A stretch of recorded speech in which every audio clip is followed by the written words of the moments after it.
8h13 et nous sommes avec Philippe Tabarot. Bonjour Philippe Tabarot. Bonjour. Merci d'être avec nous ce matin. Grande interview CNews Europe 1. Vous êtes le ministre des Transports. Alors on va parler de tous les sujets qui vous concernent. Je voulais qu'on commence évidemment par le réveillon du 31 décembre. Ce soir, quel dispositif de sécurité est mis en place dans les transports en commun pour assurer la sécurité des voyageurs, de ceux qui vont aller fêter la nouvelle année? Écoutez, il y a le dispositif mis en place par le ministre de l'Intérieur, Bruno Retailleau, et par le préfet de police, avec 100 000 policiers sur l'ensemble du territoire national et 10 000 policiers de manière plus spécifique en région parisienne. Il y a également des abords, je dirais, d'endroits dits festifs qui ne seront pas ouverts au transport en commun, d'autres qui le seront, une gratuité dans les transports, la possibilité de prendre les transports en commun jusqu'à 5 heures du matin également. Donc des dispositifs plutôt habituels, mais avec un positionnement fort des forces de police. Et je dirais également, et je serai avec eux ce soir, des forces spécifiques au transport en commun, que sont les agents de la SUGE pour la SNCF et les agents du GPSR pour la RATP. Alors justement, vous avez fait voter une proposition de loi au Sénat, qui n'a pas été votée à l'Assemblée, sur la sécurité dans les transports.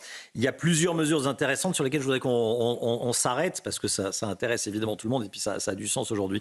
Votre texte prévoit notamment d'autoriser les agents de sûreté, donc de la SNCF et de la RATP, à effectuer les palpations de sécurité. Ça veut dire que ce n'est pas le cas aujourd'hui ?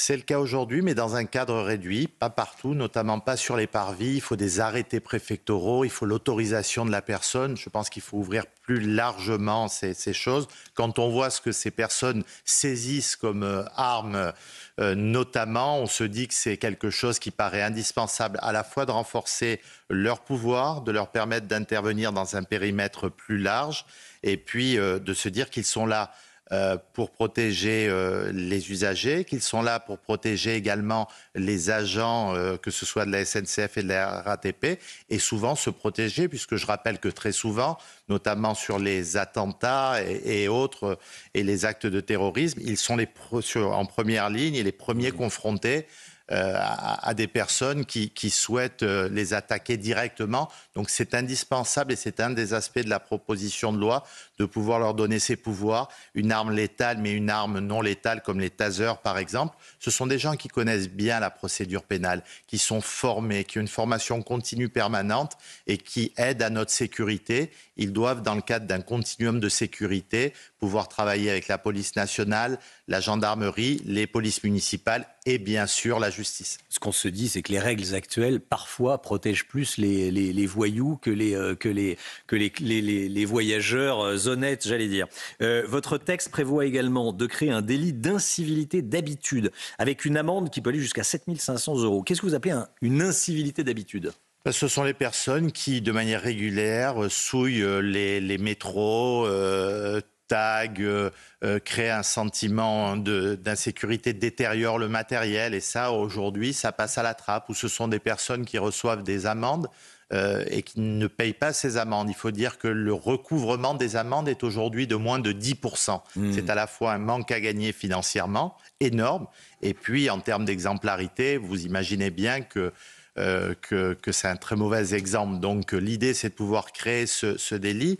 Un délit également d'interdiction d'entrer en gare pour un certain nombre d'individus et ne pas attendre qu'ils commettent un acte de délinquance dans la gare pour pouvoir les expulser, mais les empêcher d'ores et déjà d'entrer parce qu'on sait qu'ils sont habituellement des délinquants potentiels dans ces lieux si compliqués que sont les gares, où beaucoup de personnes entrent et sortent avec des endroits exigus quelque part et où il y a besoin d'une vraie surveillance. Ce sont toutes ces personnes qui commettent ces incivilités que vous nous décrivez. Il n'y a pas que les agresseurs ou les fraudeurs, il y a aussi ceux qui fument dans la rame de métro, qui peuvent souiller, comme vous dites, ou uriner dans une rame de métro et qui, aujourd'hui, passent sous les radars. C'est exactement ça. Il y a vraiment besoin d'un cadre législatif nouveau et cette proposition de loi va pouvoir le permettre. Et puis de se dire également que c'est une réalité.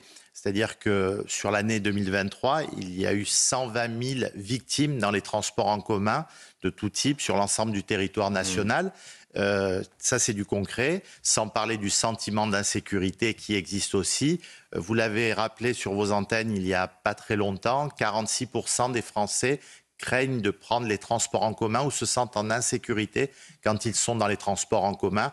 Donc particulièrement en région parisienne, particulièrement les femmes qui sont victimes de différents fraudeurs, de racketteurs pour les jeunes, de voleurs très régulièrement. Donc on veut lutter à travers notamment cette proposition de loi et l'action bien sûr du ministre de l'Intérieur contre cette insécurité dans les transports. Vous seriez favorable, tiens, à des rames ou à des rames de métro réservées aux femmes ou de train? Je crois que c'est dommage qu'on en arrive à ces extrémités, mais quelque part, si les choses ne s'améliorent pas, il faudra se poser un certain nombre de questions, parce qu'on a beaucoup de retours de femmes qui s'inquiètent de ces situations. On a la chance aussi d'avoir une évolution à travers l'intelligence artificielle, les caméras, les algorithmes, des possibilités techniques de pouvoir prévenir un certain nombre d'actes de délinquance. Quelquefois, on ne nous laisse pas les utiliser. Ça, c'est également dans la proposition de loi. Il faut utiliser toutes ces possibilités qui nous sont offertes pour pouvoir appréhender les délinquants, soit de manière préventive, soit après dans le cadre d'une répression que nous souhaitons la plus forte possible.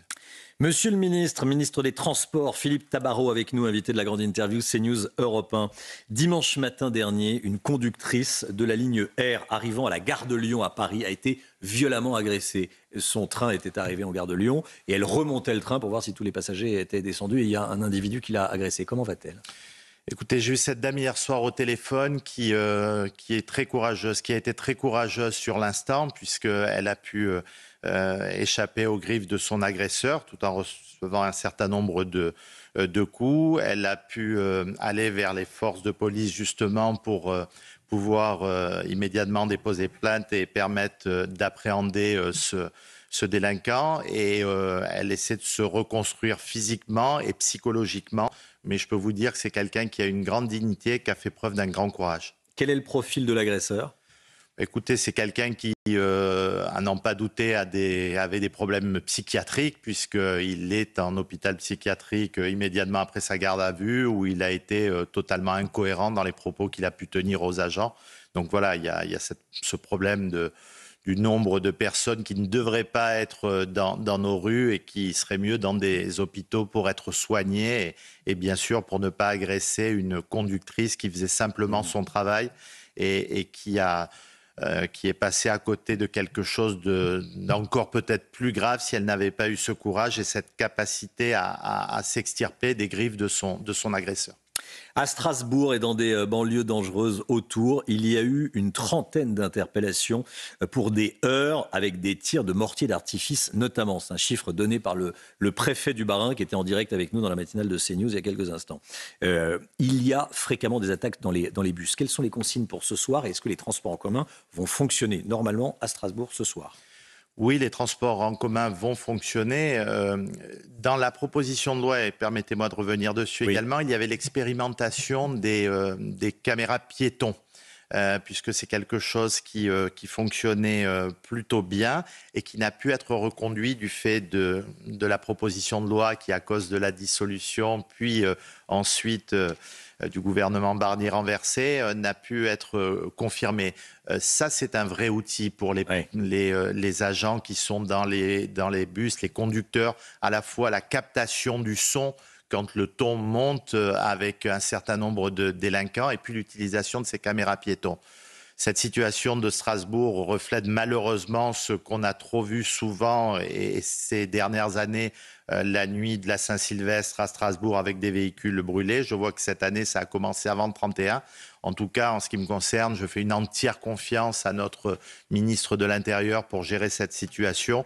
Et maintenant également avec le garde des Sceaux qui a exprimé sa volonté de travailler étroitement avec Bruno Retailleau et je m'en réjouis. Bruno Retailleau et Gérald Darmanin, place Vendôme. Voilà, et Bruno Retailleau au ministère de l'Intérieur. Un couple indispensable pour les sujets régaliens dans notre pays. D'une manière générale, un ministre de l'Intérieur et un garde des Sceaux doivent bien fonctionner ensemble. Et là, je crois qu'il y a une volonté politique très forte, accompagnée par l'ensemble du gouvernement. Plus efficace que le duo Retailleau-Didier Migaud à la justice ?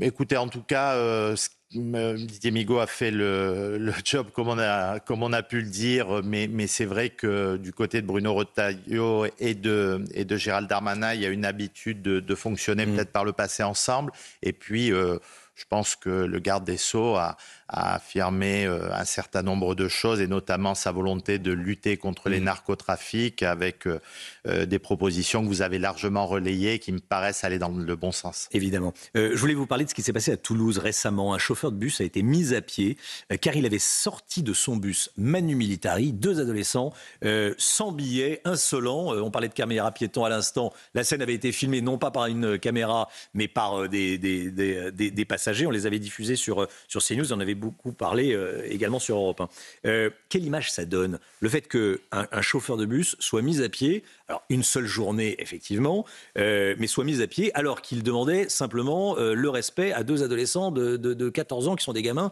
qui devraient faire ce qu'on leur demande. Je n'étais pas encore en fonction quand les choses se sont passées, mais Oui. je peux vous dire que pour avoir vu à travers une vidéo ce qui s'est passé, à titre personnel, et c'est pas le ministre qui se prononce là, je peux vous dire que en ce qui me concerne, vous avez vu la scène. je l'aurais pas mis à pied, et il était quelque part dans son rôle. Alors c'était peut-être pas de cette manière qu'il fallait faire les choses, mais quand on est dans l'instant, quand on est dans cette situation, c'est la raison pour laquelle, pour éviter ces situations, les caméras piétons et la captation du son sont indispensables pour que des personnes puissent arriver très rapidement et ne pas laisser les chauffeurs de bus totalement seuls et isolés. Il y a encore un chauffeur de bus qui a été agressé également en Seine-Saint-Denis avant-hier. Donc on voit que c'est quelque chose de très récurrent, et je veux qu'on les aide à travers cette proposition de loi. Philippe Tabarot, ministre des Transports, invité de la grande interview CNews Europe 1. Il n'y a pas eu de grève à la SNCF à Noël. Il y a eu menace de grève, mais il n'y a pas eu de grève. Il y a eu une grève d'échauffement. Il y a eu une grève d'échauffement. D'échauffement, c'est le terme qui avait été employé le 9 décembre de mémoire. Voilà, mais bon, les vacances de Noël des Français ont été sauvées. Est-ce qu'il faut mettre en place un système à l'italienne où les grèves sont interdites pendant les vacances? Je sais que vous avez un avis très précis là-dessus. Écoutez, j'ai été parlementaire, un parlementaire qui a déposé un certain nombre de propositions de loi. On a parlé de celle de la sûreté dans les transports, d'autres plus consensuelles comme sauver les petites lignes ferroviaires, et d'autres qui l'étaient peut-être un petit peu moins, comme le sujet de l'ouverture à la concurrence ou du droit de grève. Je suis un homme de conviction, je ne vais pas, parce que je suis ministre aujourd'hui, renier ce que j'ai pu déposer comme proposition de loi et le parlementaire que j'ai été. Oui, je suis pour certaines périodes dans l'année à une limitation du droit de grève, parce que je pense qu'il a été dévoyé, détourné ces dernières années. Que la grève, c'est quelque chose qui a pu permettre de faire avancer un certain nombre de choses dans notre pays, mais il y a déjà très longtemps, et qu'aujourd'hui, c'est devenu un préalable et plus un ultime recours. Et je pense qu'il y a des périodes dans l'année, selon l'exemple italien, où on pourrait sanctuariser ces périodes, notamment aux heures de pointe. Quelle période ? Notamment alors sur la proposition de loi que j'ai déposée à l'époque avec Bruno Retailleau quand il était sénateur, et avec le président des centristes Hervé Marseille. La période, bien sûr, des fêtes, la période des examens, si important pour nos jeunes, les périodes électorales, pour qu'il n'y ait pas ce chantage à la grève pour des jours aussi importants dans notre pays. Et ne pas oublier les grèves du quotidien qui désorganisent le service. On ne peut plus laisser des préavis qui dorment pendant des années. Si on dépose un préavis, on le déclenche, on ne peut pas le laisser dormant, on ne peut pas faire des grèves de 59 minutes pour ne pas être imputé financièrement par rapport à cette grève. On ne peut pas faire des grèves perlées, tout ça dans l'idée de pouvoir assurer un service minimum de qualité aux usagers des transports en commun. Philippe Tabarot, ministre des Transports, sur les concessions autoroutières. Entre 2031 et 2036, c'est demain, les 7 plus grandes concessions autoroutières de France vont arriver à échéance. Qu'est-ce que vous préconisez ? Est-ce qu'il faut que l'État les reprenne ? Je pense que la nationalisation n'est pas une bonne chose, que l'État n'est pas en état de pouvoir le faire aujourd'hui, d'entretenir ces autoroutes qui sont plutôt très bien entretenues, mais certes à quel prix ? Il y a des péages conséquents. Moi, je pense qu'il faut se poser avec tous les acteurs, discuter, c'est ce qu'on fait aujourd'hui, parce qu'il y a une remise en état des biens. Les procédures, même si on parle de 2031, 2032, doivent commencer maintenant. Je pense que l'idée, c'est de pouvoir continuer à bien entretenir nos autoroutes, à les décarboner et puis à pouvoir, à travers les gains potentiels, faire financer d'autres modes de transport qui ont beaucoup moins de recettes, et je pense notamment au ferroviaire ou à d'autres modes de transport. Merci beaucoup, Monsieur le ministre des Transports, Philippe Tabarot. Vous serez où à 20h ce soir? Je serai gare de Lyon ou à la Bastille, ou je ne sais plus exactement. Et vous écouterez le président de la République? Je vais essayer, mais je serai surtout auprès des agents de la police ferroviaire pour les soutenir. Merci beaucoup, Philippe Tabarot. Merci à vous. Merci d'être venu ce matin sur CNews et sur Europe 1. Bonne journée. Merci beaucoup.